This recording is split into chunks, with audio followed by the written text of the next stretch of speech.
आज विश्व यकृत दिन के उपलक्ष्य में लीवर इंस्टीट्यूट के द्वारा प्रायोजित इस कार्यक्रम में मेरे साथ मंच पर उपस्थित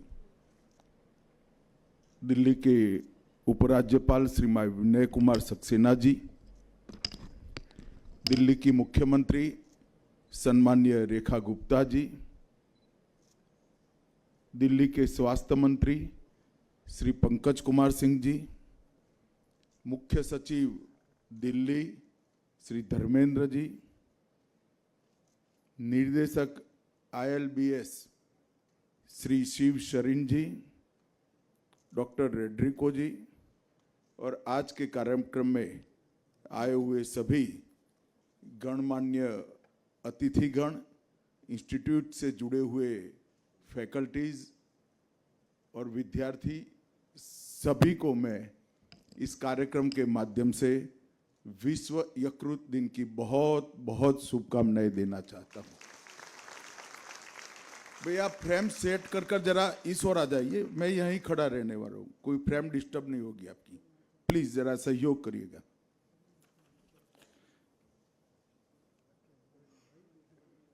मुझे मालूम नहीं डॉक्टर शिव शरीन ने मुझे यहां क्यों बुलाया है, क्योंकि मैं भारत सरकार में गृह मंत्रालय देखता हूं, कोऑपरेशन देखता हूं और आज स्वास्थ्य से जुड़ा हुआ विषय है, मगर मैं क्यों आया हूं ये मैं जरूर बताना चाहता हूं। शायद इन्होंने निमंत्रण क्या सोच कर दिया मुझे मालूम नहीं है, परंतु सवाल ये भी उठता है मैंने निमंत्रण का स्वीकार क्यों किया। मैं एक मेरे जीवन का अनुभव साझा करने के लिए यहां आया हूं।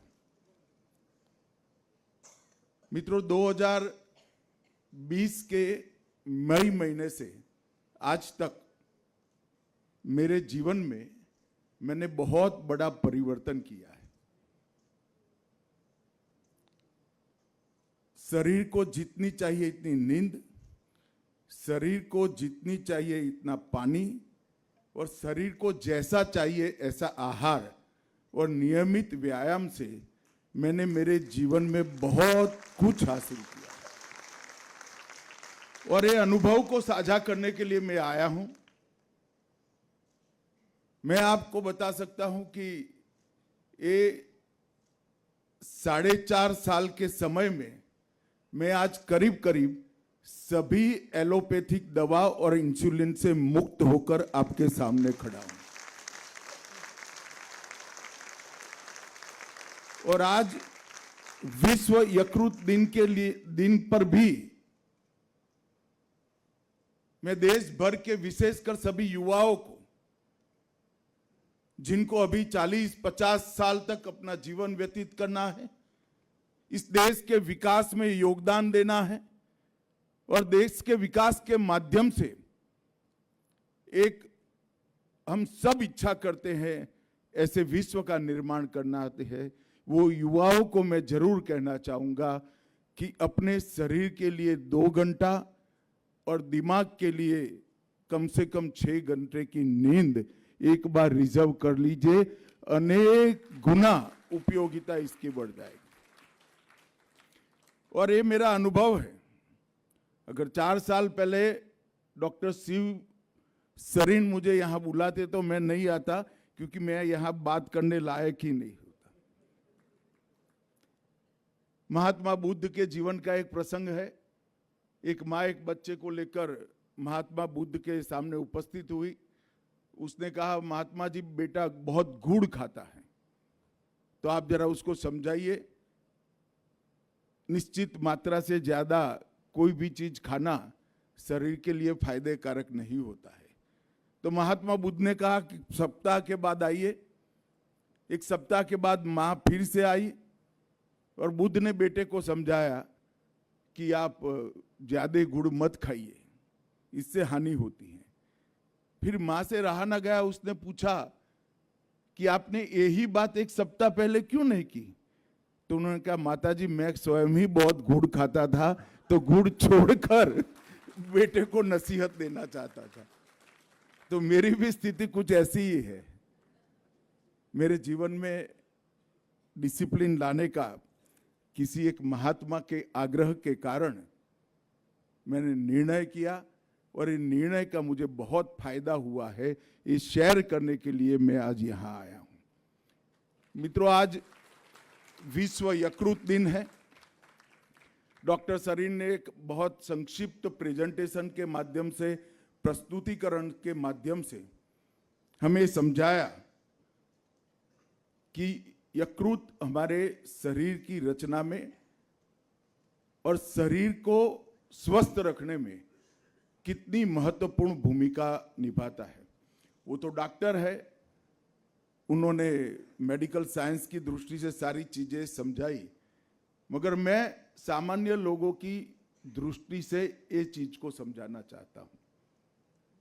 ईश्वर जीवंतता उसी चीज में सबसे ज्यादा भरता है जिसकी सबसे ज्यादा जरूरत है, और हमारे शरीर के सभी अंगों में सबसे ज्यादा पुनर्जीवित होने की क्षमता ईश्वर ने रखी है, तो हमारे यकृत में रखी है, लीवर में रखी। आपकी आंख बिगड़ जाए कोई इलाज नहीं है, कान बिगड़ जाए कोई इलाज नहीं है, एक बार दिल का दौरा पड़ जाए, बिगड़े हुए हृदय के मसल्स आगे बिगड़ते हुए आप रोक सकते हो, इसको पुनर्जीवित नहीं कर सकते हो। मगर यकृत एक ऐसा अंग है हमारा जो किसी भी स्टेज से वापस भी आ सकता है, पुनर्जीवन भी हो सकता है, और किसी को आधा दान करने के बाद आप पूरा यकृत भी प्राप्त कर लेते हो।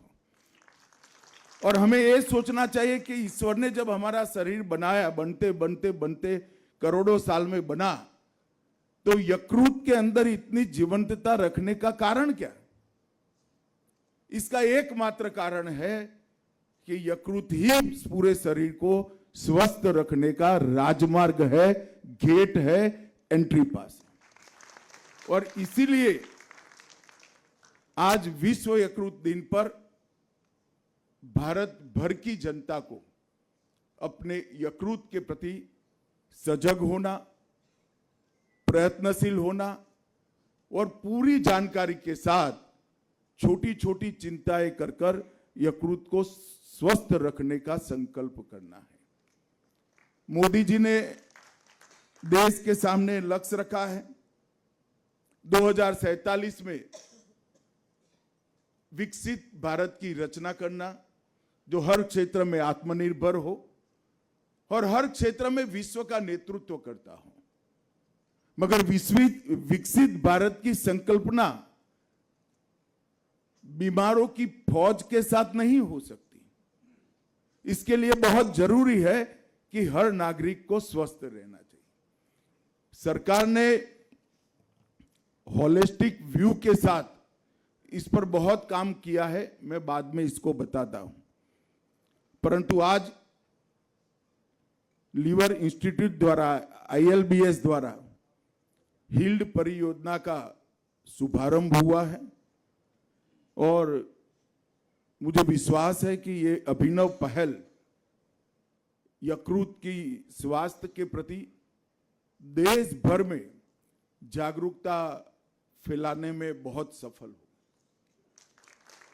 मैंने जैसे कहा, यकृत बिगड़ता है तो रिपेयर तो हो ही सकता है, इससे चिंता करने की जरूरत है ऐसा भाव मत पाल लीजिएगा। जरूरत है हमारा यकृत ही बीमार न हो, और अगर लीवर बीमार नहीं है तो हम भी स्वस्थ रहेंगे। इसके लिए प्रिवेंटिव मेजर्स लेने के लिए और उसको जागरूकता फैलाने के लिए ये हील्ड का आज शुभारंभ हुआ है। एक लीवर कार्टून गैलरी भी मैंने देखा। मैंने अब तक ढेर सारे कार्टून गैलरी को देखा है, क्योंकि मैं उसको बहुत एंजॉय करता हूँ। मेरे पर लिखे गए, बनाए गए कार्टूनों को भी देखकर आनंद लेता हूँ। परंतु मैंने पहली बार लीवर के प्रति सजग करने के लिए इतने सारे कार्टूनिस्टों ने विश्व भर में प्रयास किया है, उसको संकलित कर कर यहाँ पर डॉक्टर सरीन ने रखा है। मैं उनको बहुत बहुत साधुवाद देता हूँ। और लीवर के लिए काम करने वाले 3 लीवर चैंपियन को भी यहाँ पर सम्मानित किया गया, ये भी एक बहुत शुभ निष्ठा है। मैं ILBS लीवर इंस्टीट्यूट ने 2009 से अब तक की यात्रा में देश में स्वस्थ यकृत, स्वस्थ लीवर की प्रति जागरूकता फैलाने में, और लीवर बिगड़ ही जाता है तो इसके इलाज के लिए ढेर सारी व्यवस्था एक छत के नीचे लाने में सफलता प्राप्त की है। और इतने कम समय में किसी एक रोग पर बने इंस्टीट्यूशन ने देश भर में, विश्व भर में स्वीकृति प्राप्त की हो, ऐसा शायद ये एकमात्र इंस्टीट्यूट है। पूरे एशिया में वायरल हेपेटाइटिस के लिए ये पहला और विश्व में दूसरा केंद्र है। ये हम सब के लिए सम्मान का विषय है।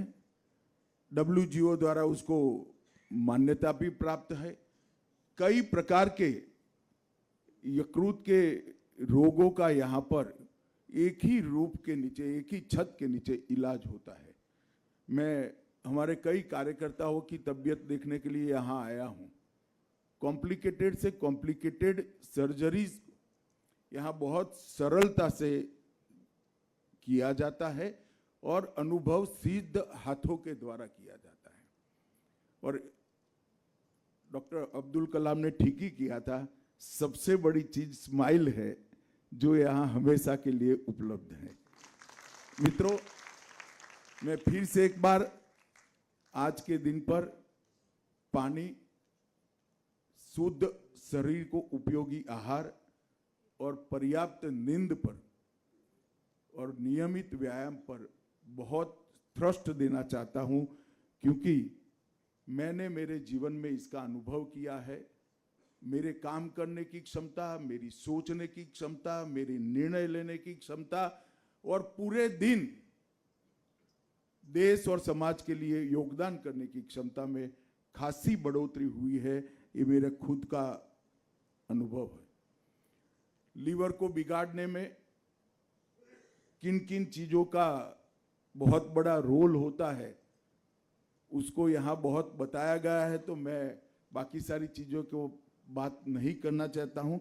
सिर्फ एक बात पर बात करना चाहता हूँ कि हर एक व्यक्ति ने रेगुलर मेडिकल चेकअप के वक्त विटामिन ई का भी ढंग से ख्याल कर लेना चाहिए, क्योंकि बहुत कम लोग विटामिन ई का टेस्ट कराते हैं।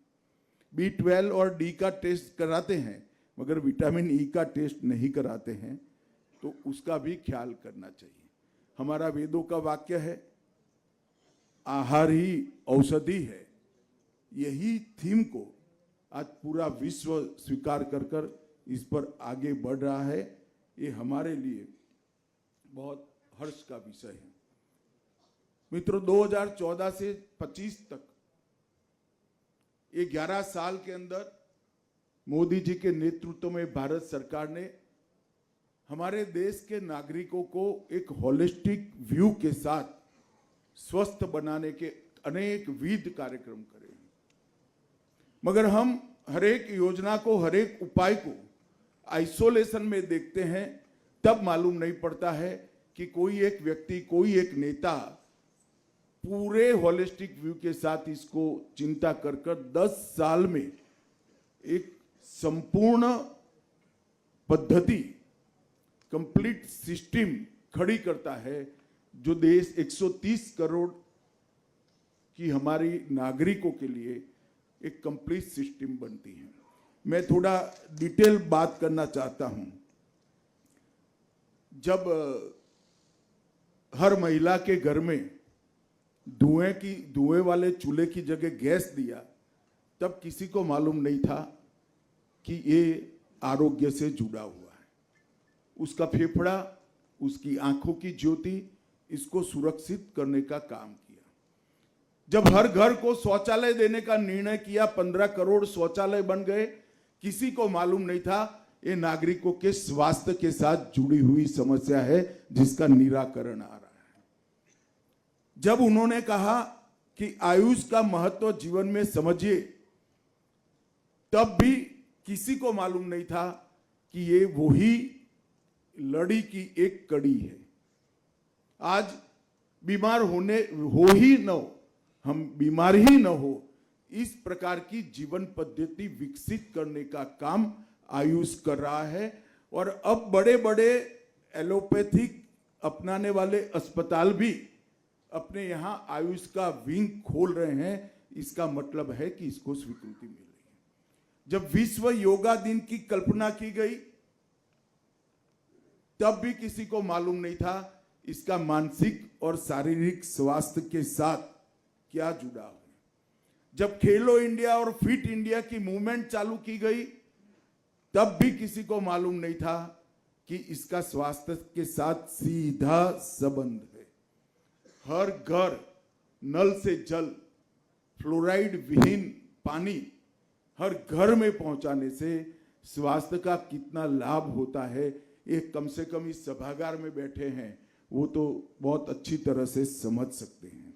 इसके साथ साथ ये सब करने के बाद अगर बीमार हो ही जाते हो तो जो संपन्न है वो तो अपने रास्ते ढूंढ लेता है, मगर 70 करोड़ गरीबों के लिए बीमारी शरीर के लिए नहीं, इनके बच्चों के भविष्य के लिए भी अभिशाप होती थी, क्योंकि ये खर्चा वो कर ही नहीं पाते थे। आज देश के 70 करोड़ लोगों को 5 लाख तक के इलाज में कानी पाई भी खर्च करने की जरूरत नहीं। और 70 साल से ज्यादा आयु वाले किसी भी नागरिक को अपने इलाज के लिए 5 लाख तक कोई खर्च करने की जरूरत नहीं। इसके ऊपर भी कई राज्य सरकारों ने व्यवस्था करी है। मुख्यमंत्री के राहत कोष होते हैं, प्रधानमंत्री के राहत कोष होते हैं, परंतु एक बेसिक रिक्वायरमेंट अपने स्वास्थ्य को ठीक करने की भारत सरकार ने बना दी। ये सब करने के बाद भी अगर स्वास्थ्य का इंफ्रास्ट्रक्चर ही न हो तो क्या हो। इसके लिए 65,000 करोड़ खर्च कर आयुष्मान मंदिर, मतलब हर पीएससी सीएससी को एक कंप्लीट यूनिट बनाने के लिए भारत सरकार ने व्यवस्था की। फिर ये सब करने के बाद दवाइयां इतनी महंगी होती है कि क्या करें, तो जेनरिक दवाइयों का जन औषधि केंद्र बनाकर आज 15,000 से ज्यादा जन औषधि केंद्रों का एक जाला बुनकर 80% तक अच्छी दवाइयां दी। बच्चा जब पैदा होता है तब से 13 साल तक मिशन इंद्रधनुष के तहत रोडपति से लेकर करोड़पति तक सभी बच्चों के लिए कंप्लीट टीकाकरण की व्यवस्था करी और 1,32,00,000 माताओं को भी टीका देने का काम करा। ई संजीवनी ऐप के तहत मैं आज सुबह ही आंकड़ा लेकर आया हूं, 30,90,00,000 से अधिक डिजिटल डॉक्टरी परामर्श देश भर के ग्रामीण क्षेत्र में बड़े बड़े हेल्थ के इंस्टीट्यूशन से देने का काम समाप्त हो चुका है। और ये सब हो जाए और डॉक्टरों की संख्या ना हो तो क्या हो। 2014 में देश में 7 एम्स थे, आज 23 है। मेडिकल कॉलेज 387 थे, आज 780 है। एमबीबीएस की सीटें 2014 में 51,000 थी, आज 1,18,000 है और 75,000 और बढ़ने जा रही है। पीजी की सीट्स 31,000 थी, अब 74,000 हुई। और ये सब धन के बगैर नहीं होता है। 2014 में हमारा स्वास्थ्य का बजट 37,000 करोड़ था, आज 1,27,000 करोड़ रुपया। मैं इसलिए बताता हूं, मैं सार्वजनिक जीवन में काम करता हूं, जहां पर भी जाते हैं जिसको जो योजना अच्छी लगती है इसके वखान करता है, परंतु एक समग्रता की दृष्टि के साथ 10 साल के अंदर देश के 130 करोड़ नागरिकों के स्वास्थ्य के लिए हमारे प्रधानमंत्री नरेंद्र मोदी जी ने एक इस प्रकार के आवरण की रचना की है कि बस हम अच्छा आहार, पर्याप्त पानी, पर्याप्त नींद और व्यायाम कर ले, बाकी सारा सरकार पर छोड़ दे, सब अच्छा हो जाएगा। और मित्रों, आज विश्व यकृत दिन है। मैं यकृत के महत्व को समझाने इसलिए नहीं आया हूं कि यहां बैठे हुए लोग तो कम से कम समझते हैं, परंतु मेरा डॉक्टर शिव सरीन से आग्रह है कि देश भर में जितने डायबिटीज, बीपी और खून की चर्बियों के डॉक्टर हैं, विशेषज्ञों से लेकर सब प्रकार के, वो सबको एक छोटी सी पुस्तिका स्वस्थ लीवर के लिए, छोटी सी पुस्तिका प्राइमरी इंफॉर्मेशन हर दर्दी को देने के लिए हमने आग्रह करना चाहिए, एक पद्धति भी विकसित करनी चाहिए, क्योंकि ये सारे रोगों का उपाय दवाइयों से ज्यादा लीवर को स्वस्थ करने में है। मैं आज यहां से विश्व यकृत दिन पर देश के कॉरपोरेट क्षेत्र को भी अपील करना चाहता हूं कि आपकी CSR की पहलों में स्वस्थ लीवर के प्रचार को महत्व दीजिए। स्वस्थ लीवर के काम करने वाले सभी इंस्टीट्यूशन को आप सपोर्ट करिए। और मैं मीडिया के साथियों को भी कहना चाहता हूं कि ढेर सारी सीरियल्स बनती है, ढेर सारी चीजें बनती हैं जो लोगों के मनोरंजन के लिए है। मनोरंजन की साथ साथ स्वास्थ्य के प्रति जागरूकता का भी एक हिस्सा बना लीजिए, तो अपने आप कड़वी दवाई बहुत अच्छे तरीके से हम हर घर में पहुंचा पाएंगे, इसका मुझे लगता है। और आहार ही औषध है, ये कंसेप्ट को हमने पूरे विश्व के अंदर प्रसिद्ध करना चाहिए। कम से कम भारत के 130 करोड़ नागरिकों के लिए तो देना ही देना चाहिए। और मैं फिर से एक बार हिल की पहल को बहुत बहुत शुभकामनाएं देना चाहता हूं। ये इंस्टीट्यूट ने देश भर की सभी एम्स के साथ जुड़कर देश भर के सभी प्रमुख सरकारी अस्पतालों के साथ जुड़कर लीवर के रोगियों के गाइडेंस की व्यवस्था करनी चाहिए और इसके लिए जागरूकता भी व्यवस्था करनी चाहिए। जो बच्चे यहाँ आए हैं, जो विद्यार्थी यहाँ आए हैं, इनको मैं भी जरूर कहना चाहता हूँ कि आपने इसके प्रचार के लिए अपने जीवन में एक निश्चित जगह बनानी चाहिए।